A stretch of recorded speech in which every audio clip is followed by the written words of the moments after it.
Hey, it's Mark here, and welcome to the next edition of the Employee Survival Guide, where I tell you, as always, what your employer does definitely not want you to know about, and a lot more. Imagine this. You pour your morning coffee, you sit down at your desk, and you log into work. Right, the usual routine. Exactly. But before you even open a single email, before your fingers even brush the keyboard to type a single word, your employer is already tracking your location. They're measuring your typing speed. They are analyzing your microexpressions through your webcam. And depending on the specific job you do, they might even be monitoring your heart rate. It's wild. You haven't even had the chance to send a quick message to a colleague to say good morning, and an algorithm has already started scoring your value for the day. Yeah. Welcome to the reality of the modern workplace. We are diving into a topic today that affects you, your daily routine, and your fundamental rights the very second you log into your computer. It is a completely invisible architecture, one that has been built around us while we were busy, just trying to get our jobs done. Yeah. And for most people, the sheer scale of what is running in the background of their company-issued laptop is entirely unknown. Which brings us to our mission for today's deep dive.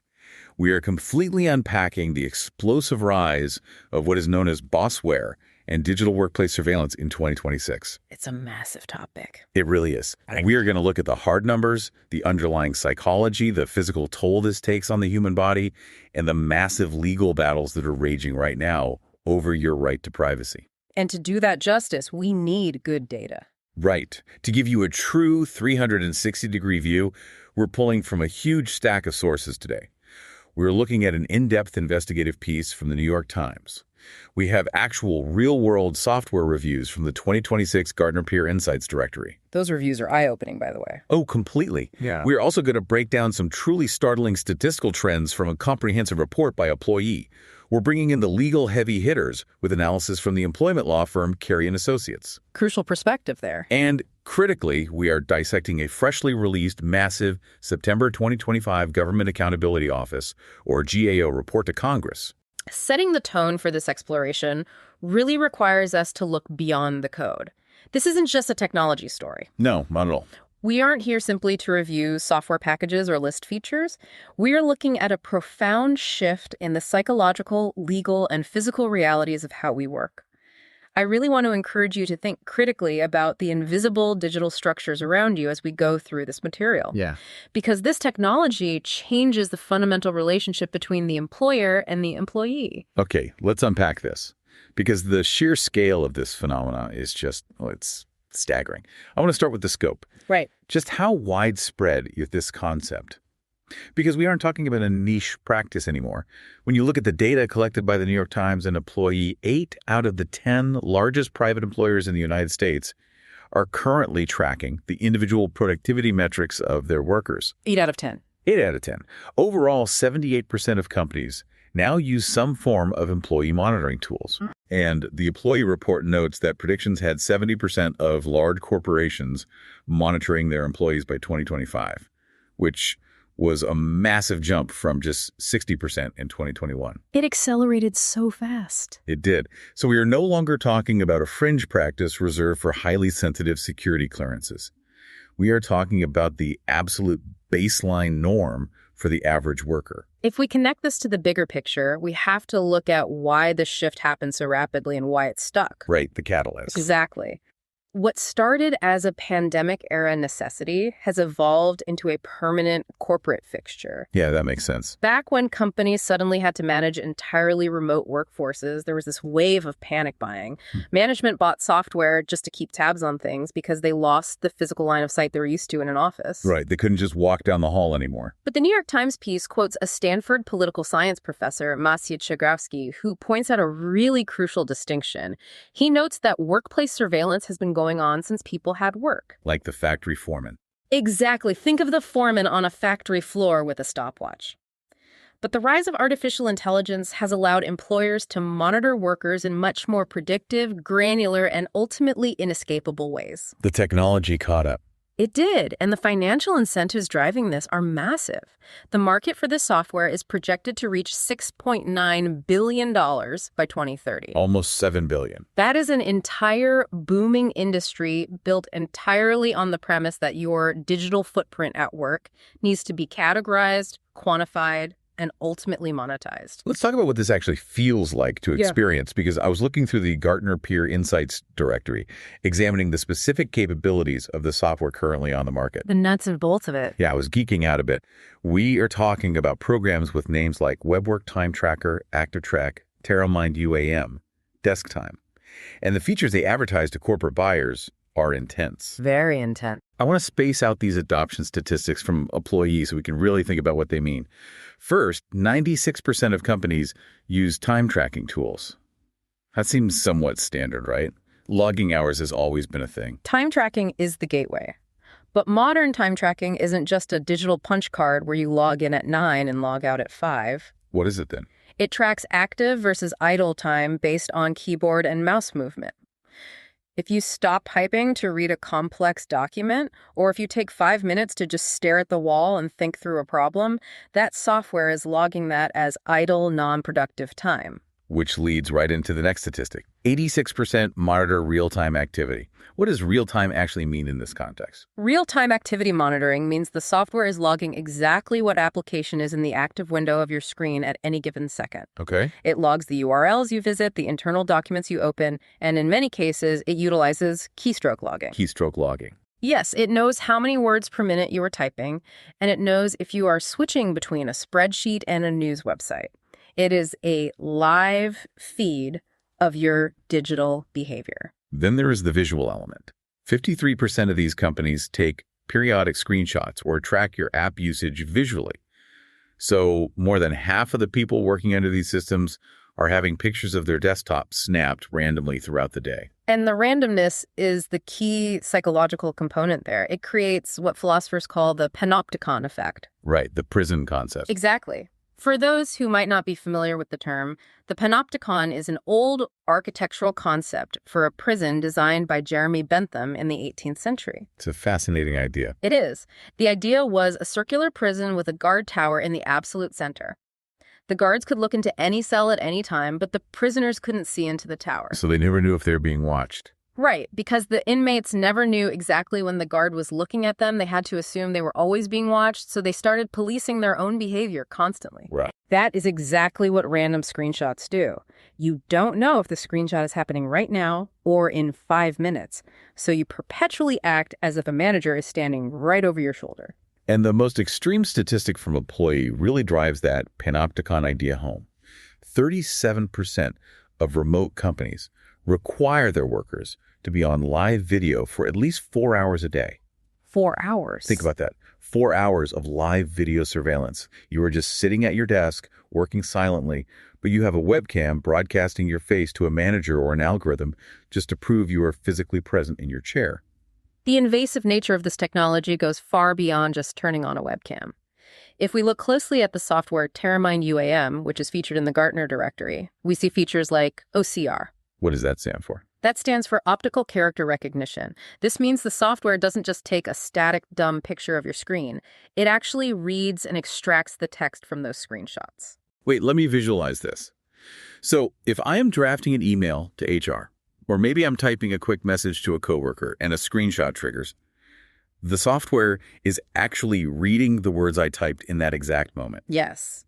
It extracts the text so it can be archived, searched, and analyzed for specific keywords. That is mind-blowing. The software uses AI-powered alerts to provide what they market as intelligent insights to managers. If you type a flagged keyword, even if you delete the draft and never send the message, the OCR might have already captured it. Even if I delete it. Even if you delete it. Furthermore, these platforms offer flexible deployment options, which include what they call hidden agents. Hidden agents. That sounds like spyware. That means the tracking software is running silently in the background of your operating system. There is no icon in your taskbar. There is no pop-up telling you a screenshot was taken. You have absolutely no way of knowing it is running, let alone what it's capturing. That feels incredibly covert. Yeah. And who is actually being subjected to this? Because it is easy to assume this is just for data entry clerks or highly regulated finance jobs. That's a common misconception. But the New York Times highlights that this surveillance has breached the boundaries of traditional corporate offices completely. It is being used on customer service agents, sure, but it's also being used on therapists. It is being used on chaplains, factory workers, delivery drivers. The inclusion of therapists and chaplains really underscores how universally this concept of metrics has been applied. We're talking about professions built entirely on empathy, deep listening, and human connection. Right. And those professionals are having their worth evaluated by how frequently they click their mouse or how many minutes they spend in an active window. As jarring as that is, I want to pivot and present the employer's side of the equation. We have to look at the business motivations here, because companies aren't spending billions of dollars on this software just for the thrill of watching people. Fair point. The employee statistics show that 68% of managers genuinely believe that monitoring improves work and boosts productivity. Is there any hard proof that this software actually benefits the company, or is it just an illusion of control? It is a mix of both, but we have to validate the very real concerns that managers have. According to the data, a massive concern is what businesses term time theft, which is cited by 54% of businesses as a primary reason for implementing monitoring. How does the business world define time theft in this context? Are we talking about taking a long lunch or something more malicious? From an employer's perspective, if they are paying you for an 8-hour block of time and you spend 2 of those hours browsing the internet, running personal errands while your chat status shows as active, or working a second freelance job on company time, which became much more common during the remote work boom, they view that as literal theft of wages. They want what they paid for. Exactly. They want to ensure they are getting the labor they are paying for, especially when they cannot physically walk down the hall and see what you were doing. And then there's the security aspect, which seems like a much stronger argument than just making sure someone isn't taking a nap. Yeah. 71% of companies worry about insider IT security threats. Those security concerns are entirely valid and represent a major driver of this technology. If you are running a company, protecting sensitive data is paramount. Employers are using these tools to prevent data breaches, to protect confidential client information, and to ensure compliance with major stringent regulations. Like what?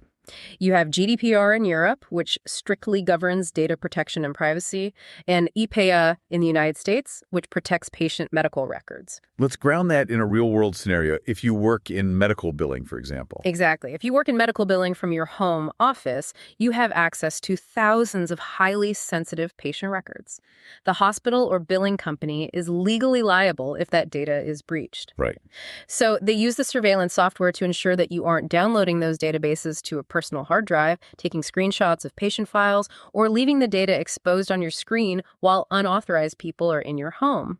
In that context, the monitoring is a necessary digital lock on the door. Beyond just catching bad actors, the sources also discuss how these tools integrate into broader workflow optimization. Yes. For agencies, consultants, law firms, or anyone who bills their time by the hour, accurately tracking billable hours versus non-billable administrative hours is crucial to survival. Because that's how they make their money. Right. Software like FlowS, which is mentioned in the Gartner reviews, uses AI to automatically categorize billable time without the worker having to manually input everything. It watches what you do and categorizes it. Oh, that's interesting. This ensures accurate payroll, it guarantees precise client invoicing, and it helps management identify bottlenecks.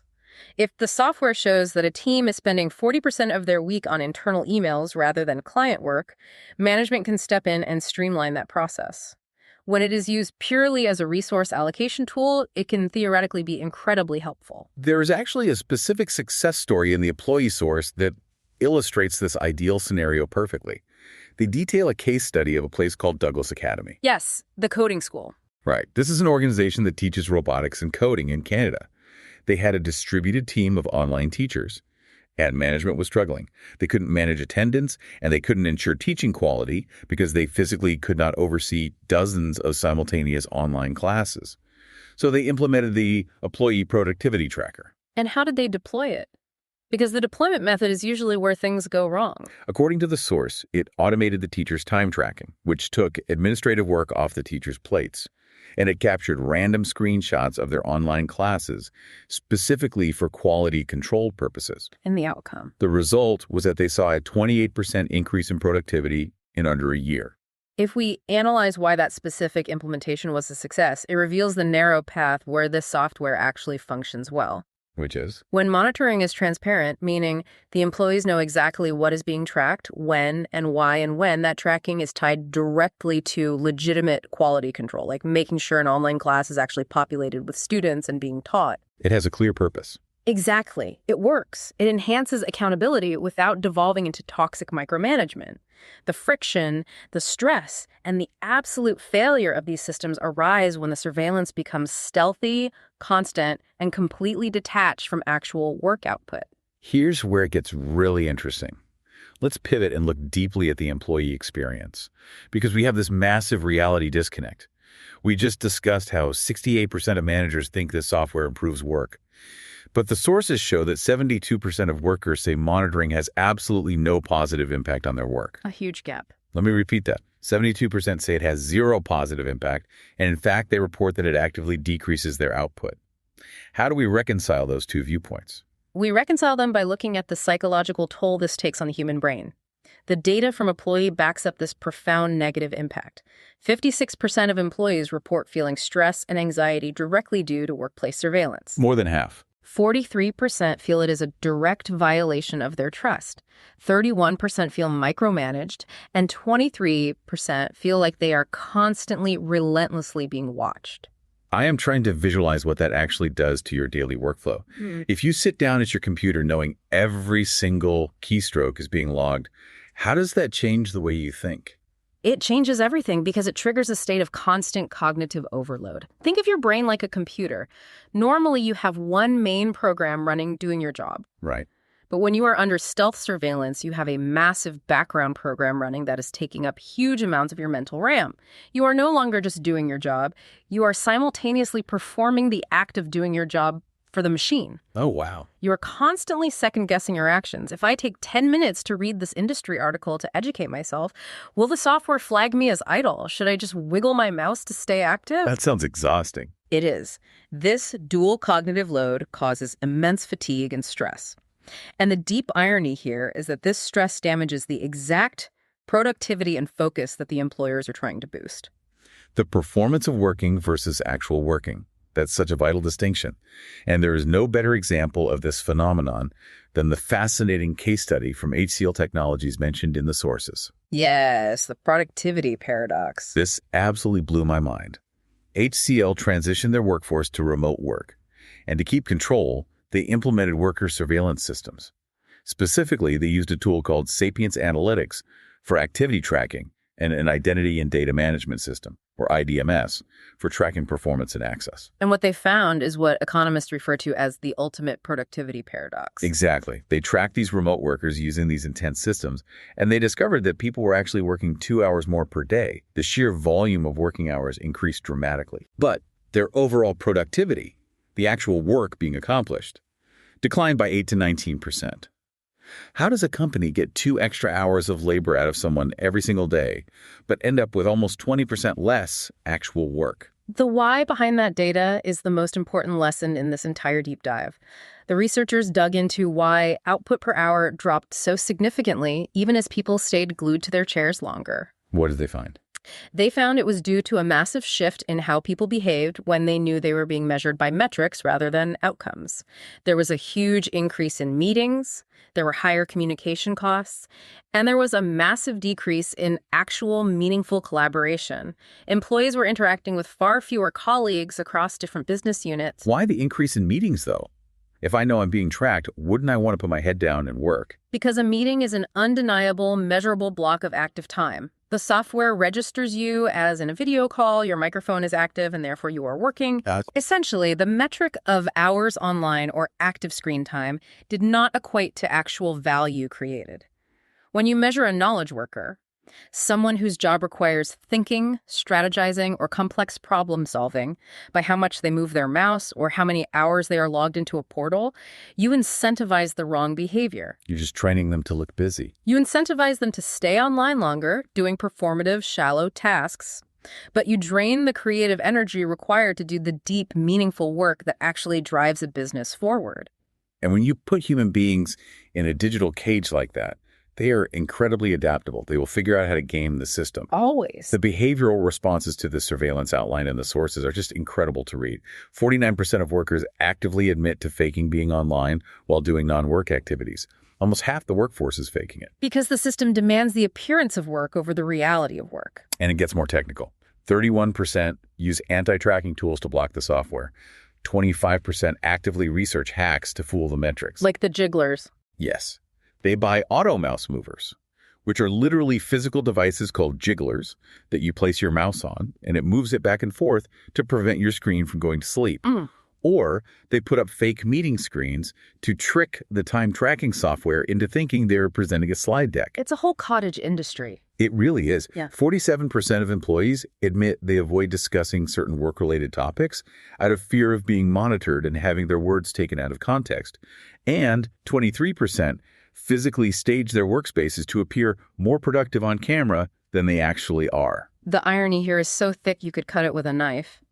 Think about the massive amounts of creative energy, technical ingenuity, and cognitive focus that employees are expending just to simulate productivity. Right. They are literally engineering ways to appear busy rather than just doing their actual work. It completely raises the question of whether this surveillance is fundamentally defeating its own stated purpose. Absolutely. If your workforce is dedicating a quarter of their day to staging the lighting at their desk, buying mechanical mouse jigglers on Amazon, and carefully curating their digital footprint to appease a tracking algorithm, management hasn't optimized the workflow. They have just created a highly stressful, incredibly expensive game of digital hide-and-seek. It's wild to think about the friction that creates in a company culture. But as we move forward, we have to acknowledge that this isn't just about feeling stressed or playing games with a mouse jiggler or philosophical arguments about deep work. This has real flesh and blood consequences. The physical toll is immense. It is. I want to bring in the massive Government Accountability Office, or GAO, report from September 2025. This report was specifically requested by Congress to investigate the physical and mental health effects of digital surveillance on the American worker. And the methodology is incredibly comprehensive. They looked at everything. They interviewed trade associations, advocacy groups, research organizations, and they reviewed 122 methodologically rigorous studies. What they found is that wearables and digital tracking constitute a serious double-edged sword when it comes to physical safety. What's fascinating here is how the GAO report delineates between the intention of the technology and its physical impact. The report actually highlights some very positive health implications when the technology is deployed strictly as a safety mechanism. What does that look like in practice? Well, consider assembly line workers in heavy manufacturing factories or workers out on oil and gas rigs. They can wear biometric sensors that detect dangerously high heart rates, extreme heat stress, or exposure to toxic chemicals. That's a great use case. It is. The software can immediately alert the worker and their supervisor that they need to evacuate the area or take a necessary health break before they collapse. The report also mentions steering wheel sensors in commercial long-haul vehicles. To monitor the drivers. Yes. These sensors can detect driver sleepiness based on eye movement or steering patterns, or even detect cardiac issues, identifying a potential heart attack or sleep apnea event before a fatal crash occurs on the highway. That saves lives. Exactly. And in warehouses, digital hazard scanning via cameras can identify chemical spills or physical obstructions on a floor, preventing slip and fall injuries or even monitoring for workplace violence. In these highly specific contexts, the surveillance acts as a protective, life-saving shield. Right. But the GAO immediately flips that coin, and the other side is incredibly dark. When Bossware is used purely for productivity monitoring rather than safety, it literally pushes workers to move dangerously fast. The report specifically details the plight of delivery drivers. That section is tough to read. Imagine you are driving a delivery van. You are given an algorithmic time frame that dictates exactly how long a specific delivery should take, down to the second. But the algorithm often completely ignores real-world flesh and blood variables. Because the algorithm only sees the map. It doesn't see the reality on the ground. Exactly. Yeah. It doesn't factor in unexpected heavy traffic or a closed road, or the fact that the delivery location is on the 5th floor of an apartment building with a broken elevator. It ignores the physical condition of the driver. Right. But faced with the threat of being mathematically penalized by the software, which could lead to losing their route or their job, these drivers take massive physical risks to meet the metric. They sprint upstairs, they speed, they skip breaks. The GAO report shows that this directly leads to a massive increased risk of physical accidents and severe musculoskeletal injuries. It breaks them down. The technology literally pushes human bodies past their breaking point because the machine cannot comprehend physical limits. And it goes far beyond acute physical accidents into chronic, systemic physical ailments. The researchers the GAO spoke to noted that when digital surveillance makes workers feel as if they cannot pause for even a moment, when they feel they cannot take a simple break to stretch or use the restroom without being flagged as idle, it causes intense, prolonged physical stress. That takes a toll. It leads to severe chronic headaches, pervasive fatigue, and a documented decreased ability for the immune system to recover from minor illnesses. The body is in a constant state of fight or flight. And that physical toll is inextricably linked to the mental health implications detailed in the GAO report. The findings here align perfectly with the employee data we discussed earlier, but the GAO brings much deeper clinical insight. Yes, the clinical side is important. While a remote worker on a dangerous oil rig might feel safer knowing a biometric security system is monitoring them in case of an explosion, for the average knowledge worker or gig worker, the experience is entirely different. The absolute lack of transparency about what data is being collected, how long it is stored, and who is looking at it causes immense clinical anxiety. Yes, the GAO found that constant, opaque surveillance leads to deep, pervasive demoralization across the workforce. And the data shows it is especially brutal for gig workers. The studies reviewed by the GAO found significantly higher rates of clinical depression among gig workers who are constantly tracked through platform apps. Why gig workers specifically? Because of the illusion of flexibility versus the reality of absolute control. Gig work is often pitched as being your own boss, but the reality is that they feel they have absolutely no autonomy over their pace. Right. The algorithm is a relentless, unfeeling boss that never blinks, never takes a sick day, never factors in a bad night's sleep, and never offers context or understanding. You are simply a data point moving on a screen, and if your metrics drop, you are deactivated automatically. So deactivated. There is no human resources manager to appeal to. You are just fired by a line of code. Which brings us to perhaps the most enraging and critical issue identified by the entire GAO report: algorithmic bias and the direct threat to employment opportunities. The way these digital tools actually evaluate human performance is deeply, fundamentally flawed. The GAO found that digital surveillance tools often use flawed productivity benchmarks. Let's break down how those benchmarks are actually created because it explains why they fail. A software company will establish a baseline for normal productivity by analyzing a sample group of workers. But if that sample group isn't representative of the full diverse workforce, the baseline benchmark is inherently biased from day one. It is built on a narrow view of how work gets done. Furthermore, these tools frequently fail entirely to measure off-screen work. Think about what that means for your daily routine.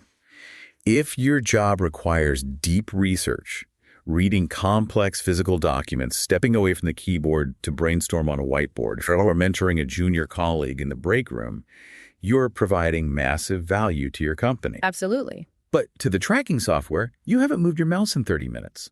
The algorithm just registers you as idle or unproductive. And the true danger isn't just that the software gets it wrong. The danger is that employers misinterpret this data. They buy these expensive dashboards and assume the software is mathematically infallible. They take the data at face value without questioning the methodology behind it. That's a huge risk. The GAO explicitly and urgently warns against the danger of employers making major employment decisions, like issuing formal reprimands, denying hard-earned promotions, reducing a worker's hours, or even firing people, purely on automated data without any meaningful human review or context. And when we look at the disparate impacts on specific demographics, it is genuinely shocking. I want you to consider how this affects your diverse colleagues. Let's walk through the specific groups affected according to the GAO report, because this is where the algorithmic bias does quantifiable harm to real people. First, let's look at race and ethnicity. The report cites multiple studies showing the profound failures of emotion AI. This is technology that utilizes webcams and microphones to try and analyze a worker's facial expressions and vocal tone to gauge their mood, their engagement, or their attitude during a shift or a meeting. The idea that software can definitively tell if you are happy or engaged just by looking at your face is incredibly dystopian. It is, and the data shows it is technically flawed. The studies show that emotion AI disproportionately misidentifies the facial expressions of Black workers. Really? Yes. The algorithms were often trained on data sets that lack diversity, meaning the software lacks the cultural and biological nuance to accurately read diverse faces. It can inaccurately assess a Black worker's performance or engagement based on entirely faulty emotional mapping, leading to negative reviews simply because the machine misread their resting face. Then there's the profound impact on women in the workplace. The GAO report notes that digital surveillance software is notoriously terrible at measuring collaborative tasks. Yeah. It cannot quantify relationship building. Which is vital to a company. Right. It cannot measure the effort it takes to maintain team cohesion or diffuse a conflict between two departments. These are crucial glue-like leadership activities that keep a company running. And historically and statistically, these soft skills tasks are frequently performed by women in the workplace. Because the algorithm doesn't know how to track relationship building, because it doesn't look like lines of code or a submitted spreadsheet, it simply doesn't log it as productive work. It's invisible to the machine. Exactly. This directly leads to a scenario where women are providing the foundational support for a team, but their metrics look lower than a colleague who just put their head down and typed all day.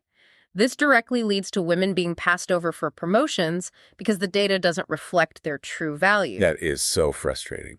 Furthermore, the software can actively feed into toxic stereotypes.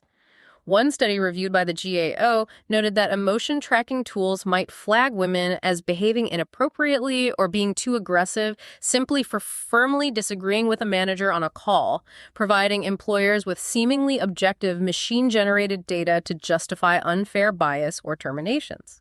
We also absolutely must look at how this impacts workers with disabilities and older workers. Imagine you are managing a chronic illness like IBS or a back injury, or you are recovering from a flare-up of an autoimmune disease. You might need to step away from your desk more frequently to use the restroom, take medication, or just stretch to manage pain. The GAO found that these workers are severely penalized. The algorithm doesn't have a setting for chronic pain. It doesn't know you are managing a health condition. It just logs the gap in keystrokes and flags you as unproductive, idle, or away from desk. Wow. Consequently, these workers receive negative performance evaluations, they are brought into disciplinary meetings, and they are disproportionately disciplined or fired, all because they took necessary health breaks that their human body required. And finally, the report highlights the impact on workers with accents. Call centers are massive adopters of this technology. They heavily use voice monitoring software to ensure their agents are following the mandated scripts perfectly and resolving calls quickly. But the GAO found that this voice recognition software frequently struggles to understand regional or foreign accents. That's because of the training data. Yes, the algorithms were primarily trained on standard, homogeneous speech patterns. When it encounters an accent, it wrongly registers higher error rates, or it penalizes the worker for lacking clarity in their speech. This leads to unjust reprimands, lower quality scores, and eventual terminations simply because the algorithm wasn't robustly trained on diverse, real-world speech patterns. It is infuriating to think that your entire career trajectory, your ability to pay your rent, could be derailed simply because an algorithm doesn't understand your accent or because it mathematically doesn't value the hour you spent patiently mentoring a struggling colleague. It's completely dehumanizing. And this inherent unfairness brings us directly to the legal battlefield because workers and their lawyers are finally fighting back. I want to dive deep into the legal analysis provided by Carey and Associates PC. This is an employment law firm, and they paint a terrifying picture of the legal tension regarding privacy, specifically in the home. Historically, the home has been considered a person's absolute castle. Yes, the concept goes back centuries. To quote the 17th century English jurist Sir Edward Coke, a man's home is his castle and fortress. It is the one place where you are legally shielded from unwarranted intrusion. But that fortress has been completely and silently breached by the normalization of remote work. Carey and Associates points out a scenario that should make everyone's blood run cold. When you are working from your dining room table on a company-owned laptop, the hardware is incredibly powerful. The microphones and webcams are sensitive enough to pick up conversations happening in entirely different rooms. That's the scary part. Imagine your spouse is in the kitchen on a telehealth call, discussing the sensitive details of their cancer treatment. Or imagine you are having a privileged conversation with your own attorney. Or you are participating in a virtual IEP meeting regarding your child's learning disability. If the employer's monitoring software has ambient listening or recording features active, it can capture all of that profoundly intimate data. And while your instinct might be to assume that you have a constitutional right to privacy regarding those conversations because they're happening inside your own home, the legal reality, as outlined by these attorneys, is chillingly different. What's the reality? Carey and Associates explains the hard truth.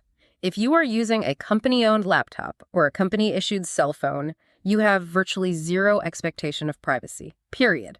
The employer owns the physical equipment. Therefore, they argue they have the inherent right to monitor its usage to protect their asset and their network. But isn't there a line, what about wiretapping laws? They cite the Electronic Communications Privacy Act of 1986, which is also known as the Wiretap Act. On the surface, this law generally prohibits the intentional interception of wire, oral, or electronic communications. However, the law is full of massive loopholes designed for corporations. There are wide exceptions for employers acting in the normal course of business, meaning if they claim the monitoring is for quality control, it's allowed. Furthermore, in states with one-party consent rules, the employer essentially acts as the consenting party. They consent, on their own behalf, to monitor the devices they own, effectively bypassing the employee's consent altogether. This is exactly why employment lawyers vehemently advise workers to establish strict physical boundaries. They advise you to only use employer-provided devices strictly for work. Never, ever use a company cell phone to send a personal text, check your personal bank account, or look up medical information. Never. If your company pays for the phone, they have a legal right to access all the data routed through it. They can pull your personal photos, your browsing history, and private text messages. And the legal battles are escalating rapidly, particularly around how companies are using surveillance data in conjunction with return to office or RTO mandates. These mandates are increasingly being weaponized. Carey and Associates detailed some landmark litigation regarding exactly this tactic. They highlight a 2025 lawsuit, Falsch v. Fitch Solutions. Let's look at the mechanics of this case, because it sounds like a nightmare scenario. What exactly did the plaintiff allege happened? The plaintiff alleged a systematic process of algorithmic pressure. She alleged that her employer suddenly rescinded her remote work flexibility. Then they began aggressively altering her performance metrics. One week, the metric was calls made. The next week, it was active time on screen. The algorithm kept moving the goalposts so she could never succeed. That's brutal. They used this shifting surveillance data to continuously flag her as underperforming, marginalizing her role until the stress became so immense that she felt economically and psychologically coerced into resigning. And what is the legal argument there? Because quitting is usually seen as a voluntary action. The lawyers argued this is a textbook form of constructive discharge. Constructive discharge means the employer made the working conditions so deliberately intolerable that a reasonable person would feel they had no choice but to quit. In this case, they argue the employer used the surveillance algorithm as the tool of harassment to force her out without having to officially fire her or pay severance. And we also have an incredibly significant case from 2023, Russo v. National Grid, which our sources note just concluded with a massive verdict in October 2025. This is a crucial precedent. Let's set the scene for this one. We have two longtime dispatchers. They successfully and provably worked remotely during the height of the pandemic without any drop in performance. Correct. But eventually, the company mandated a return to the physical office. These specific dispatchers requested to continue their remote work accommodations due to documented health risks and disabilities. And the company said no. The employer denied the accommodations and forced them back into the office, despite their proven track record of remote productivity. The dispatchers sued, and a Brooklyn federal jury awarded them $3.1 million. The jury found that the employer blatantly violated disability and human rights laws by ignoring the proof that the remote work was successful. That $3.1 million verdict is a massive wake-up call for HR departments across the country. It establishes a huge precedent.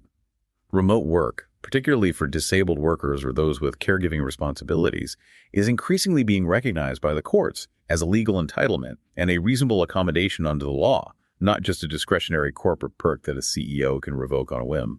But perhaps the most compelling legal development we see in the sources, the ultimate, most delicious irony in all of this, is how the software is being turned against the employers. Yes. The wage theft boomerang. I love this detail. The exact same surveillance software that employers spent billions of dollars on to track every single keystroke of their remote workers is now being weaponized against them by sharp employment lawyers. Think about it. If a company claims you are salaried and exempt from overtime, but their own Bossware logs show you typing emails at 9 p.m. on a Tuesday and drafting reports on a Saturday morning? The lawyers are subpoenaing the granular data from these tracking tools. They use the employer's own surveillance logs to definitively mathematically prove that workers were engaged in massive amounts of unpaid labor on weekends, evenings, and working through their lunch breaks. Brilliant. The software that was originally purchased and deployed to prevent employee time theft is now the primary indisputable evidentiary bedrock being used in class action lawsuits to sue employers for corporate wage theft. The machine logged everything, and now it is testifying against the boss. It is the perfect legal boomerang. But while these individual lawsuits are blazing new trails and holding specific companies accountable, we also have to step back and look at the broader shifting federal landscape regarding worker protections. Our sources, specifically the GAO report, thoroughly document how various massive federal agencies interact with this issue. You have the Equal Employment Opportunity Commission, or EEOC, which handles discrimination claims. You have the National Labor Relations Board, the NLRB, which protects workers' rights to organize and unionize. You have OSHA, overseeing physical safety, and the Consumer Financial Protection Bureau, the CFPB, which regulates background dossier and consumer data. Now, before we detail the actions of these agencies, we must be absolutely explicit with you, the listener. We are neutrally reporting these government policy shifts exactly as they are documented in the September 2025 GAO source text. We are not taking any political stance, endorsing any viewpoint, or criticizing these regulatory changes. We are simply imparting the objective, documented facts of the federal regulatory environment as it existed in 2025, according to the report. Exactly. Just reporting the timeline of events from the source. The GAO report outlines that between the years 2022 and 2024, these federal agencies were highly active, issuing various guidances and memos designed to protect workers from the overreach of this technology. Like what? For example, the NLRB issued a memo stating that intrusive electronic monitoring could illegally interfere with workers' rights to organize a union confidentially, as the software could theoretically flag and report union-related keywords. The Department of Labor published a framework of best practices for AI surveillance, emphasizing the absolute need for human oversight and transparency. The EEOC issued technical assistance regarding how algorithmic bias actively discriminates against workers with disabilities. And the CFPB warned that if companies are creating surveillance-based worker scores, those scores should be subject to the strict protections of the Fair Credit Reporting Act. However, the GAO report thoroughly documents that in 2025, a massive coordinated shift occurred across these agencies. To align with the current administration's new priorities, and specifically to reduce corporate compliance burdens and red tape, many of these agencies rapidly rescinded their previous memos. It was a major shift. The NLRB's acting general counsel fully rescinded the 2022 surveillance memo. The Department of Labor removed their entire AI best practices framework from their website, stating it was under review. The EEOC removed its extensive document regarding algorithmic discrimination to assess its compliance with the new 2025 executive order. And the CFPB rescinded its previous guidance on consumer protections for workers. The report even notes that the White House Office of Science and Technology Policy removed public responses regarding worker surveillance from its official website. Therefore, the federal guardrails protecting workers from this technology are currently in a state of rapid flux, characterized by a significant rollback of previous oversight. The landscape is entirely shifting under the workers' feet. So, what does this all mean for you? If we synthesize all of this immense information from the New York Times investigations, the raw Gartner software reviews, the employee statistical trends, the legal warnings from Carey and Associates, and the massive clinical findings of the GAO report, we arrive at a core, undeniable conflict at the heart of the modern economy. We have the relentless, technologically powered corporate desire for absolute efficiency, security, and optimization. And that force is colliding head-on with the fundamental biological human need for trust, privacy, physical health, and autonomy. Absolutely. I encourage you to think about your own workspace right now as you are listening to this. What are the invisible digital guardrails in your life? Are you routinely using a company phone for personal texts because it's convenient? Do you actually know in detail what your employer's policy on screen monitoring or background data collection is? Important to ask. We are navigating a wildly unprecedented world where the traditional physical boundaries between our private homes, our physical bodies, and our employers have been fundamentally blurred by technology. And we must remember the key takeaway from the successful implementations, like the Douglas Academy case study. Yeah. The technology itself The code, the cameras, the software isn't inherently malicious or evil. It is the implementation and the intent behind that technology that matters. Precisely. When these powerful tools are used transparently for genuine physical safety, like protecting a factory worker from a chemical spill or stopping a tired truck driver from crashing, or when they are used for clear collaborative resource allocation, they can succeed and genuinely benefit everyone. They can be useful. But when those exact same tools are used for stealthy micromanagement, when they rely on inherently biased algorithms to evaluate human worth and dedication, they breed deep resentment. They force good employees to fake their work and engage in digital theatrics. And ultimately, they create massive multi-million-dollar legal liabilities for the companies arrogant enough to use them blindly. This raises an important question about where this technology is heading next, because it isn't slowing down. And on that note, I want to leave you with one final, incredibly provocative thought. I was extrapolating this straight from a specific data point in the employee report. They noted that by 2025, corporations aren't just using AI to track what you were doing in the present moment. They are increasingly using advanced AI to predict your future behavior. Specifically, they are building models to predict employee turnover. That is where it gets truly sci-fi. I want you to really ponder the philosophical implications of this. If AI monitoring becomes so incredibly invasively advanced that it can analyze the slight microsecond delay in your keystrokes when you're tired and monitor your subtle facial microexpressions on a mundane video call and cross-reference your communication patterns with your colleagues, and it uses all of that data to predict that you are going to burn out or predict that you are going to quit before you even consciously realize it yourself. What happens to the concept of free will in our careers? Exactly. If the machine decides your trajectory is downward before you've even made a choice, will you be subtly managed out or outright fired for a decision that you hadn't even made yet? It is a profoundly chilling prospect to consider. It fundamentally changes the workplace from a place where you are judged on your past actions and current output to a place of algorithmic pre-crime where you are punished for your predicted future. It really does. Thank you so much for joining us on this deep dive into the invisible structures of the modern workplace. Keep questioning the systems around you, double-check your laptop camera light, and we will catch you next time. Hey, it's Mark, and thank you for listening to this episode of the Employee Survival Guide. If you'd like to be interviewed for our podcast and share your story about what you're going through at work, and do so anonymously, please send me an email at mcarey@capclaw.com. And also, if you like this podcast episode and others like it, please leave us a review. It really does help others find this podcast. So leave a review on Apple or Spotify or wherever you listen to this podcast. Thank you very much, and glad to be of service to you.